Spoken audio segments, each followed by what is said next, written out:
What's up, everyone? Ajax the Mystery here, and I just wanted to give my first impressions on the very first boss of Persona 5, that being Shadow Kamoshida. Now, mind you, I am a bit ahead past this point already in my playthrough, but I still wanted to at least give my first impressions on basically what was your first official palace boss in the game. And I gotta say, what a first impression to leave.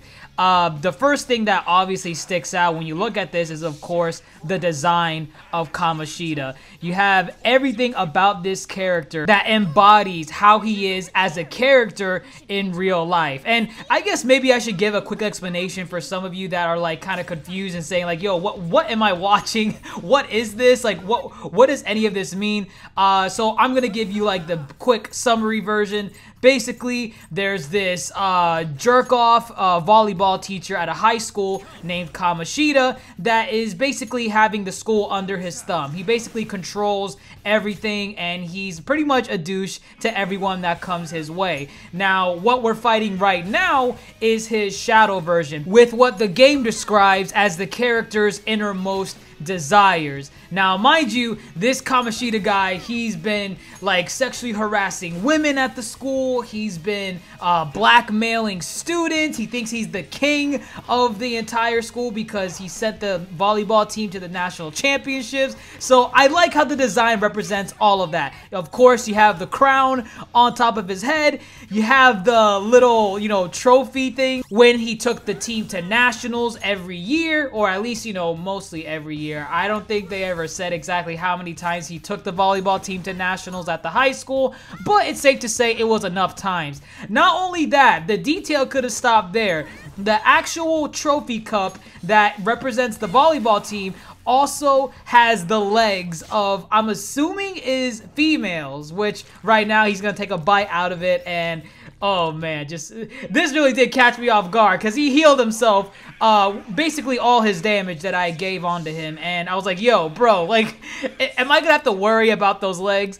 But either way, the legs obviously represent the women he takes advantage of at the school. So the man thinks that just because he has this national volleyball, title underneath his belt, he can control women, he can control the students, he can control the teachers, and the school itself. The school itself, in his mind, is a castle, and that's like the area that we're in right now. This is the area where Kamoshida believes he is the king of his own castle. But going beyond that, you of course have also the wine cup he has, because Kamoshida loves the finer things in life, and you guys can probably see a little detail in there.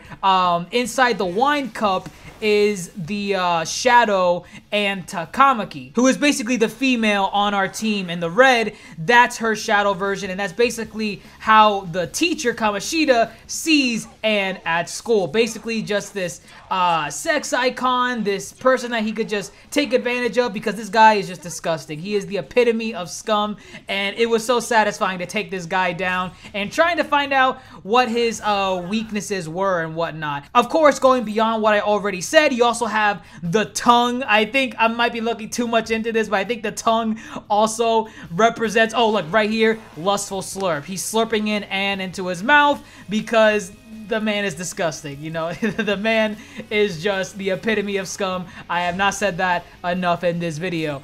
But the tongue, I think, is representing how he believes he can gain control of everything. His tongue slithers and slides into every crevice of the school. He controls the students, once again, the volleyball team, once again, and the teachers themselves. And then there's the small detail of the little demon-like children, kids, chibis. I don't really know how to describe them even now. They seem to represent basically the slaves that Kamoshida used. So like there were some students that he would forcefully get them to do his own bidding to basically harass other students and blackmail them as well. I'm assuming that's what those little like kid things off to the side represent, because you have a chain and a helmet on their heads, and beyond that, I mean, I don't really know what else it could be.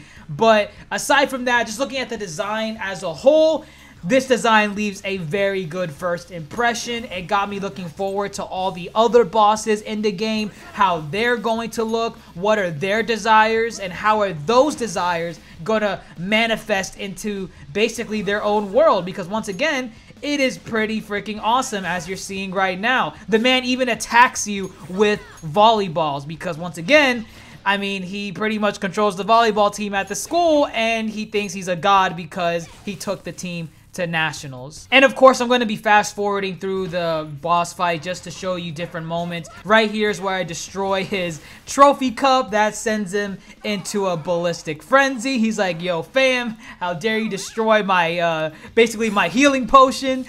And right here, I like how the boss fight just takes a quick pause just to give some more banter and just give you that overall hype. That's the one thing I love about these boss fights so far. There's so much hype and build up to these things, and even the fight itself is pretty hype as well. You can tell them off. Like right now, I think, what was it that I said? I'll think about that later. So what? Yeah, we do. I think I go with I think about that later. I think. Let's see. Okay. What do I pick? Come on, man. I don't know why. I think I'm taking this long because I was so indecisive. I was like, should I be like cool about this, or should I just be a smartass with this guy? Because this guy was just terrible. I really hated Kamoshida, but that's the game's good writing at play there. It really got me into despising this character because he was pretty much a douchebag. But man, this is still going, huh? I cannot decide what it is I want to tell this guy at the moment. But I basically go with the last option, and I don't think it really changes the dialogue that much between you and the boss. But again, it's just a really cool thing where like you're just surrounding him, have your weapons pointed at him, and he knows. He knows what's about to come. It's gonna be that anime style finisher that is just around the corner. But of course, I love hearing the dialogue with these guys, just hearing their voices. I don't like skipping the text boxes at all. And here we go. This is never gonna get old for me. This thing is just bliss. I love doing that. And then the last thing I want to talk about with this boss is, oh, there you see Ryuji acting like a clown up there, is the strategy, I guess, game mechanic that they implemented into the boss fight. I'm assuming these are going to be exclusive to boss fights only, because there are some select fights that are random where you can use a strategy from a teammate, but most of the time it's just like a follow-up attack, so to speak. But in this particular case, you guys are probably wondering, why is this guy dangling in the corner over there? At some point in the boss fight, you realize, hey, we can probably do some massive damage if we follow plan A, plan B, whichever one you decide to go with. And of course, the plan I went with was to take away Kamoshida's crown, because that's the source of his power. So as a result, you have to send one of your teammates to basically snatch the crown from Kamoshida, but at the same time, you lose that teammate for a number of turns because they're trying to implement the strategy you're trying to succeed with. And I guess the main reason why I picked Ryuji to go do that was because I wanted at least 2 healers with me, because at this point in the game, this boss is mad powerful. He does a lot of damage, and I want to be able to heal my characters with at least 2 healers. So I send Ryuji out to do the job for me, and I believe it's been about, like, I don't know, 4 or 5 turns so far. And the little goblin men, the ones on the chains, I don't know exactly if they were supposed to do a follow-up attack, because Kamoshida sent them out to do like something. They just ran off screen, so I have no idea where they went, and I don't know if they were going to come back and do an attack, because I believe I finished the boss fight before those things come back. I don't know if that was supposed to happen, but it would have been kind of cool to see at least what those little minions would have done. But right now, Ryuji's about to snatch that thing right out of Kamoshida's head, and bam, crown is ours. And now we could do insane amounts of damage on Kamoshida, which was super satisfying, because you see the guy right here just going insanely hysterical, and of course I took advantage of it with Anne, Ryuji, Morgana, and my main character. We all went ham on Kamoshida at this point. And again, this boss fight left a very